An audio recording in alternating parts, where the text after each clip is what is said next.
ತುಂಬಾ ಬ್ಯೂಟಿಫುಲ್. ನೀವು ಫ್ರೆಂಡ್ಸ್ ಆಗಿದ್ದಾಗ ಅಂದಾಗ ನನ್ಗೊಂದು ನೆನಪಂತು. ಫ್ರೆಂಡ್ಸ್ ಆಗಿದ್ದಿ ಅವ್ರನ್ನೇ ಮದುವೆ ಆಗೋದು ಎಷ್ಟು ಕಷ್ಟ ಇದೆ ಗೊತ್ತಾ? ಕಷ್ಟ ಇಲ್ಲ, ಆಕ್ಚುಲಿ ಈಸಿ ಅದು. ಫ್ರೆಂಡ್ ಆಗಿದ್ದಾಗ ಇರಬರ ವಿಷಯಲ್ಲೇ ಹೇಳ್ಕೊಂಡ್ಬಿಟ್ಟಿರ್ತೀವಿ, ಆ ಲವ್ ಆ ಇದು ಅಂತಲ್ಲ. XYZ ಎಲ್ಲದಕ್ಕೂ ಉತ್ತರ ಕೊಡ್ತಾ ಹೋಗ್ಬೇಕು. ಆದ್ರೆ ಅದ್ರಲ್ಲೂ ಒಂದು ಪ್ಲಸ್ ಪಾಯಿಂಟ್ ಇದೆ ನೋಡಿ.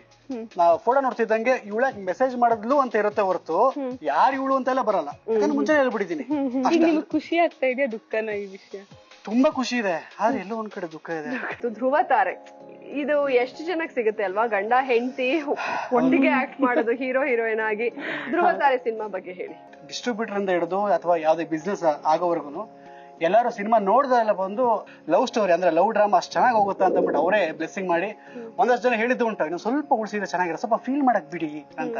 ಟಫ್ ಪಾರ್ಟ್ ನನಗೆ ಏನು ಫೀಲ್ ಆಗಿದ್ದು ಅಂದ್ರೆ ಡೈರೆಕ್ಷನ್ ಮಾಡ್ಕೊಂಡು ಆಕ್ಟಿಂಗ್ ಮಾಡಿದ್ ಮಾತ್ರ ಅಲ್ಲ, ಒಂದ್ 80-100 ಜನ ಸೆಟ್ಟಲ್ ಇರ್ತಾರಲ್ಲ, ಅಲ್ಲಿ ನನ್ನ ಹೆಂಡತಿನ